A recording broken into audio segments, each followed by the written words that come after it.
మిత్రులారా, మనం తెలంగాణ రాష్ట్రం ప్రాణాలు పణంగా పెట్టి సాధించుకున్నది ఆత్మగౌరవం కోసం.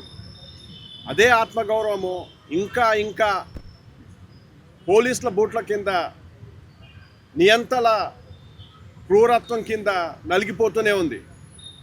కాకపోతే ఒకటి మనం గమనించాల్సింది ఏంటంటే, ఈరోజు ఇటు తెలంగాణలో అటు ఆంధ్రప్రదేశ్లో కూడా ఓ రెండు పిరికి పందల ప్రభుత్వాలు ఉన్నట్టుగా కనబడుతుంది. ఇక్కడ ఇటు రేవంత్ రెడ్డి, అటు చంద్రబాబు, పవన్ కళ్యాణ్, లోకేష్లకు సంబంధించి నలుగురికి నలుగురు పిరికి పందలుగా ప్రభుత్వాలను నడిపిస్తున్నారు.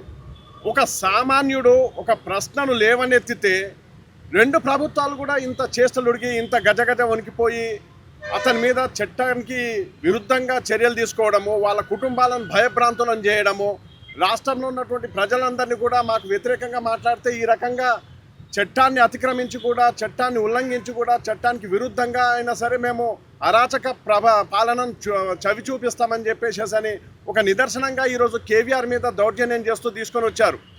మీకు చేతనైతే, మీకు నిజంగా మీరు ప్రభుత్వాలే అయితే, మీకు వెన్నెముక ఉన్న ప్రభుత్వాలే అయితే, మీరు వెన్నెముక ఉన్నటువంటి నాయకులైతే మిస్టర్ చంద్రబాబు, మిస్టర్ రేవంత్ రెడ్డి.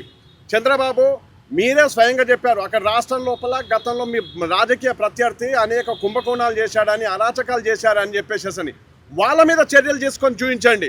ఒక అభాగ్య జీవి కేవీఆర్ లాంటి వాళ్ళ మీద, ఆయన భార్య మీద మీ ప్రతాపం చూపించడానికి సిగ్గుచేటుగా లేదా? ఎంత సిగ్గు! మీ భార్య గురించి అసెంబ్లీలో ఒక మాట మాట్లాడితే వెక్కెక్కేర్చావు చంద్రబాబు. ఈరోజు ఒక ఆడపడుచు ఇంటి మీద దాడి చేసి ఆమె భర్తను భయంకరంగా లాక్కెళ్ళి ఆమెను దారుణంగా అవమానిస్తుంటే సిగ్గుపడి చంద్రబాబు, ముఖ్యమంత్రిగా ఆ పదవిలో ఉండడానికి నీకు అర్హత లేదు. ఏదైతే తెలుగుదేశం పార్టీ నా తెలుగింటి ఆడపడుచులని చెప్పి ఎన్టీఆర్ పిలిచిండో, ఆ ఆడపడుచులకు ఇంత దారుణమైన అవమానము ఆ ఎన్టీఆర్ అంత్యవారసులుగా ఉన్నటువంటి మీ ద్వారా జరగడం అనేది సిగ్గుతో చచ్చిపోవాల్సిన విషయం. చంద్రబాబు, పవన్ కళ్యాణ్, లోకేష్.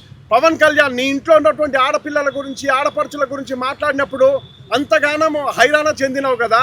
ఈరోజు భయభ్రాంతుల్ని గురి చేస్తూ కేవీఆర్ ఫ్యామిలీని, కేవీఆర్ సతీమణిని తీసుకొని వెళ్తే అది ఎంత దారుణంగా ఉంటుంది ఒక్కసారి ఆలోచించారా? మీరు పిరికి పందల ప్రభుత్వము, మీరందరూ కూడా అక్కడ బానిసలుగా బతుకుతున్నారు. కేంద్రంలో ఉన్నటువంటి బీజేపీకి బానిసలుగా బతుకుతున్నారు. ఇక్కడ అధికారం ఇచ్చినటువంటి ప్రజలకు ప్రజాస్వామ్యబద్ధంగా ఒక పాలనను అందించలేని చేతగాని దద్దమ్మల్లాగా ఈరోజు మీ పాలన ఉంటుంది.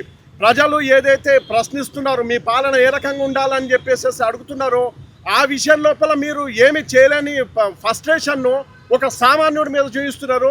ఇది సిగ్గుచేటైన విషయం. రేవంత్ రెడ్డి కూడా ఈ విషయం లోపల ఖచ్చితంగా తెలంగాణ ప్రజలకు జరుగుతున్న అవమానాల విషయం లోపల ఈరోజు కేవీఆర్ సతీమణికి జరిగింది అవమానం కేవీఆర్ సతీమణిది కాదు, రేవంత్ రెడ్డికి సంబంధించి ఒక సోదరికి జరిగిన అవమానం ఇది.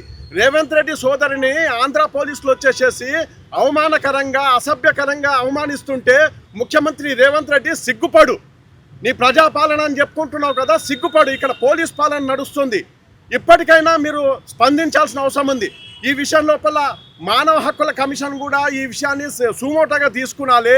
ఆంధ్ర పోలీసులు ఇష్టారాజ్యంగా, చట్టానికి విరుద్ధంగా తెలంగాణ ప్రజల మీద చేస్తున్నటువంటి ఈ దాడుల విషయం లోపల, జర్నలిస్టుల విషయంపై చేస్తున్నటువంటి దాడుల విషయం లోపల కూడా మానవ హక్కుల కమిషన్ సుమోటోగా చర్యలు తీసుకోవాలి. ఈ విషయంలో జర్నలిస్టులందరూ కూడా ఖచ్చితంగా ఈ పిరికి పందల ప్రభుత్వాలను, ఈ ప్రజాస్వామ్య వ్యతిరేక చర్యలను ఖచ్చితంగా నిలదీస్తూనే ఉంటాం, ప్రతిఘటిస్తూనే ఉంటాం. మమ్మల్ని జైళ్ళల్లో వేసినా సరే, మమ్మల్ని చంపేసినా సరే ఈ ప్రశ్న మాత్రం ఖచ్చితంగా మిమ్మల్ని వెంటాడుతూనే ఉంటుంది. ఖబర్దార్.